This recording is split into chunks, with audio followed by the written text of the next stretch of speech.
Herkese günaydın. Tekrardan kanalıma hoş geldiniz. Bugün açılışı Sky Adası'nın tam karşısından yapıyorum. Kyle adında ufak bir kasabadayız bugün. Yarın herhangi bir aksilik olmazsa Birleşik Krallık Adası'nı Sky Adası'na bağlayan tek köprü olan Sky Köprüsü'nden adaya geçiş yapacağız. İngiltere'nin ikinci büyük adası, yaklaşık 10.000 nüfusu var. İnanılmaz videolar izledik, inanılmaz fotoğraflar gördük. Umarım aynı hisleri sizinle paylaşmak için biz de 2 hafta boyunca orada olacağız. Sky Adası'ndaki tüm tecrübelerimizi sizinle paylaşacağız. Eğer ki denk gelir de güzel bir kabin evi bulursak 1-2 gecemizi de orada geçirmeyi planlıyoruz. Evet, bu haftanın video konusuna gelelim. 2 hafta boyunca İskoçya'nın kuzeyini tam bir tur olarak gezdik. Yaklaşık 500 mil, 800 kilometre civarı bir seyahat oldu bizim için. Bu haftaki videomda geleneksel tatillerden ziyade karavanla nasıl tatil yapabiliriz, bunu sizinle paylaşacağım. Özellikle yurt dışında karavanla nasıl tatil yapabiliriz. Bu 2 haftalık turumuzda çok fazla yer gördük. Doğayla iç içeydik ve inanılmaz şeyler gördük. Çok fazla video çektim. Fazla vaktim olmadı onları editlemek için. Ama ilerleyen haftalarda kısım kısım sizinle paylaşacağım. Eğer ki geleneksel bir tatilin dışında İngiltere'ye geldik, Londra'yı gördük, Brighton'u gördük, Edinburgh'ı gördük, Liverpool, Manchester vesaire büyük şehirleri gördük. Ya şehir tatili bana açıkçası çok fazla tatil gibi gelmiyor. Çünkü hem çok kalabalık oluyor hem de çok fazla dış sese maruz kalıyorsunuz.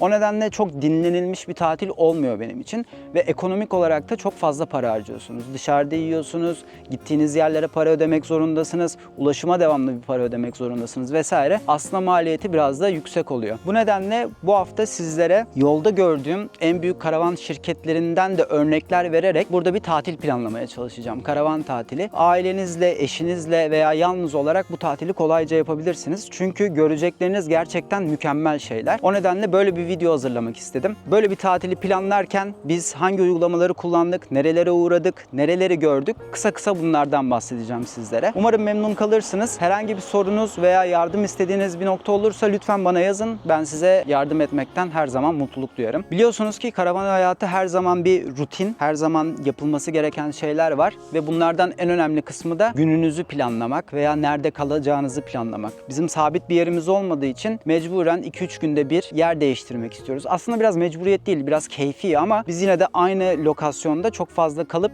gözleri üzerimize çekmek istemiyoruz. O nedenle de 2-3 günde bir lokasyonumuzu değiştiriyoruz. Dediğim gibi karavan hayatı bir plan ve biz de bu planı nasıl yapıyoruz size onu aktarmak istiyorum.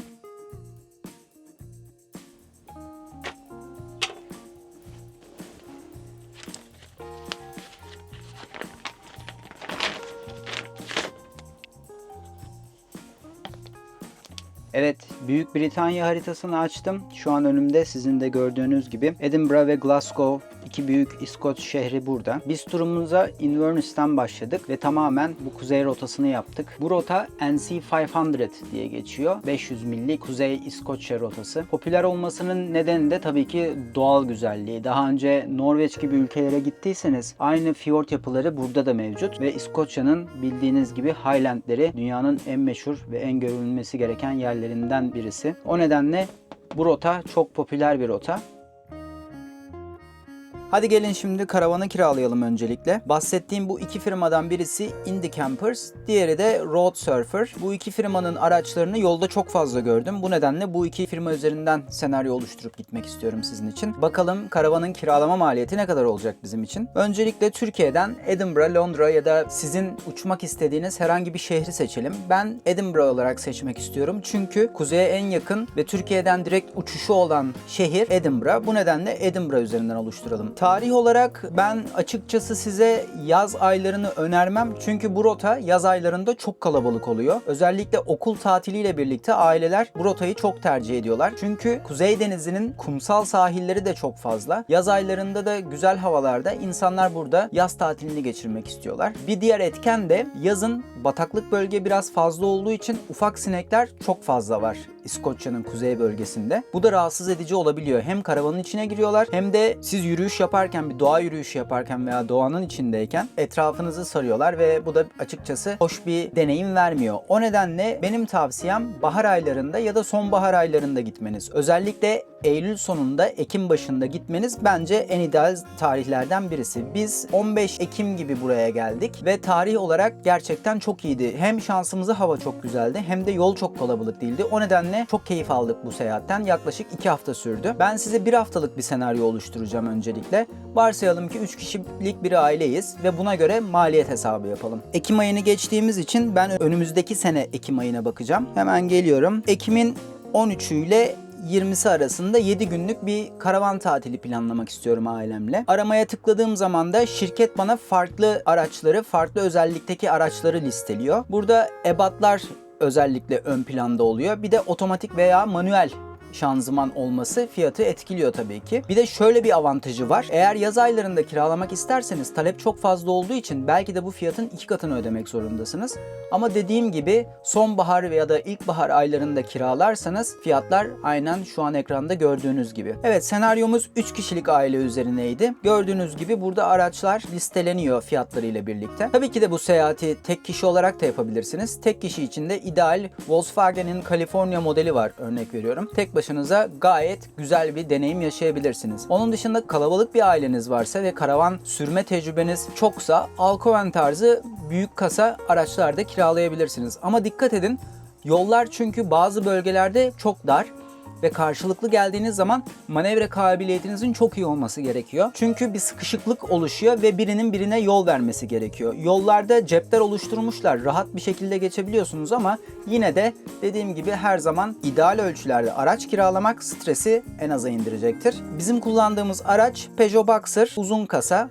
Ve şu anda aynı özelliklerde bir araç gördüm ben. Onunla devam edelim isterseniz. Siz diğer araçlara da bakabilirsiniz. Evet, site üzerinden zaten size araçla ilgili görselleri, videoları burada sunuyorlar. Buradan aracın her köşesini detaylı bir şekilde inceleyebilirsiniz. Aynı zamanda aracın bütün teknik özellikleri, içinde hangi ekipmanlar var, bunları da buradan inceleyebilirsiniz tam liste olarak. Ve son olarak da gördüğünüz gibi toplam maliyeti 551 pound 50 pence. Yani 3 kişilik bir ailenin bir haftalık karavan tatilinin sadece karavan tarafı 551.50 pence. Gayet ideal bir fiyat bence bu sezona göre. Çünkü görecekleriniz belki de hayatınızda bir daha göremeyecekleriniz. O nedenle çok güzel bir tatil. Maliyetten ziyade kazanılan deneyim bence kat be kat karşılıyor. Evet, bu bir senaryoydu. Indie Campers üzerinden uyguladım. Fiyatları da göstermek istedim. Aynı şekilde siz de bu senaryoları kendi ailenize göre veya kendi tatil gün sayınıza göre farklı firmalardan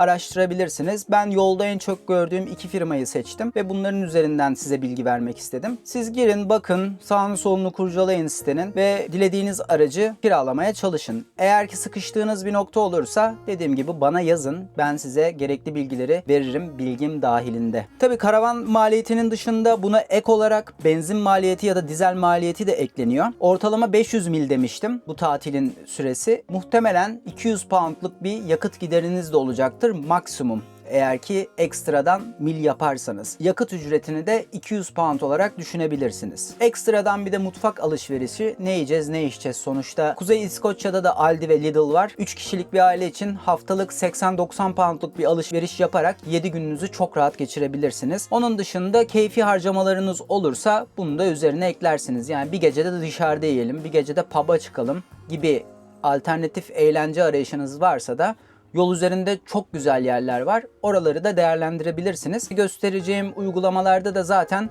nerede ne var çok rahat bulabileceğiniz uygulamalar var. Oradan siz de kontrol edebilirsiniz. Muhtemelen 3 kişilik aile bu tatilde 700-800 pound harcar. Uçak biletleri ve vize hariç, onları katmadım. Onların çünkü fiyatları çok fazla değişebiliyor. Ama vizeniz varsa bu dönemlerde, özellikle sonbahar ve ilkbahar dönemlerinde Türkiye'den İngiltere'ye ya da İskoçya'ya uçuşlar oldukça uygun oluyor. Muhtemelen böyle bir tatil tüm ailenizle birlikte size 1000 pound'a mal olabilir. Şimdi uygulamalar kısmına geçelim. Eğer ki böyle bir tatil planlarsak kullanmanın size vakit kazandıracağı uygulamalar neler? Şimdi bunları göstereceğim size. Hadi geçelim.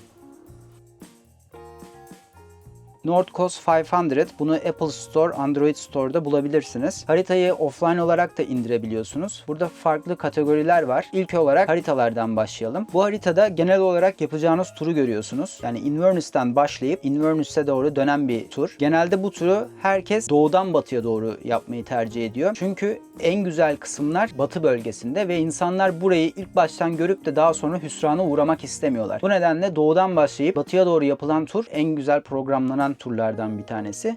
Inverness'ten başlıyor. Inverness'ten yukarıya doğru çıkıyorsunuz. Wick bölgesi var, Torso var. Daha sonra aşağıya doğru inip Applecross ve Allapool bölgelerine uğrayıp bitiriyorsunuz turunuzu Inverness'te. Haritalarda görebileceğiniz gibi filtreler bölümü var. Bu filtreler bölümünde ihtiyacınız olan şeyleri isterseniz rotanın üzerinde görebiliyorsunuz. Mesela outdoor activities diyelim. Evet, gördüğünüz gibi burada hiking, walking veya görülmesi gereken özel noktaları size harita üzerinde gösteriyor. Tıkladığınızda da burada ne gibi bir aktivite yapacağınızı detaylı olarak görebiliyorsunuz. Bu uygulamayı zaten detaylı olarak siz de incelersiniz. Fakat genel olarak biz burada neyi kullandık? Park alanları nerede? Ya da petrol istasyonları nerede? Aynı zamanda tuvaletler nerede gibi burada bizim ihtiyacımızı karşılayacak şeyleri haritada görmek istedik ve bu şekilde de size çıkarıyor. Çok güzel bir uygulama, ücretsiz bir uygulama. Eğer böyle bir tur yapmayı düşünüyorsanız bu uygulamayı da indirmekte fayda var.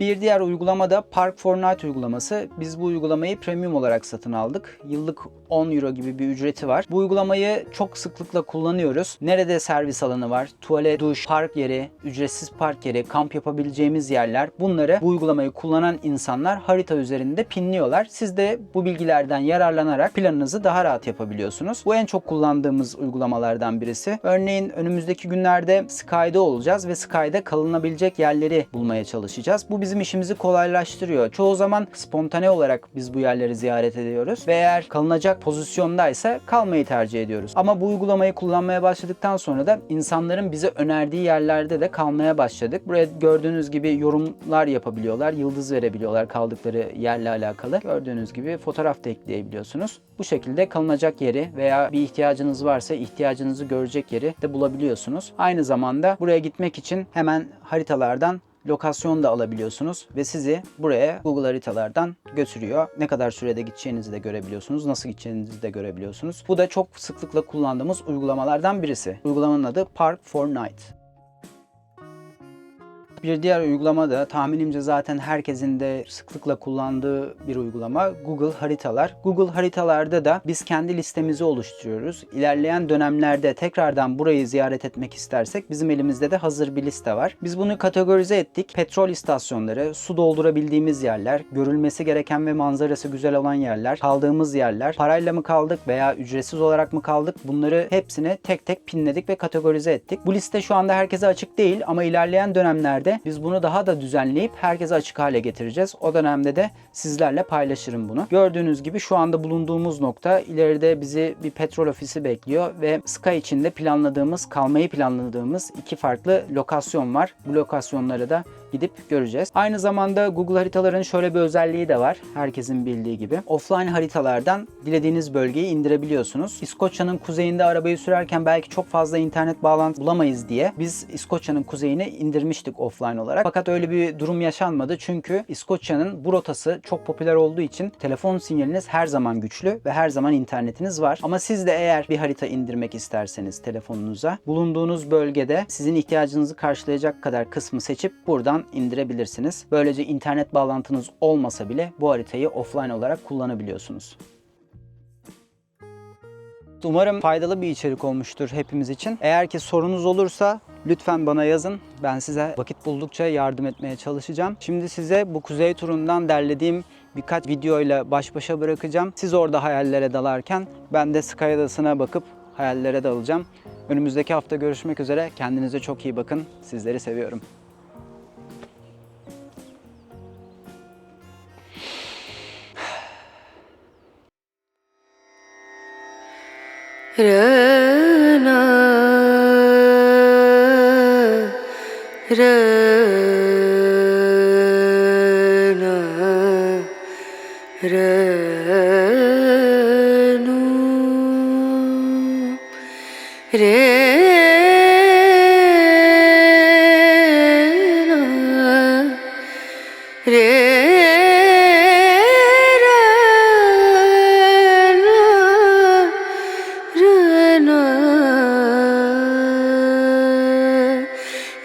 नजरिया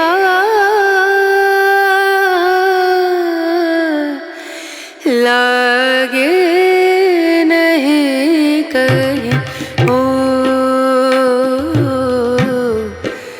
नजरिए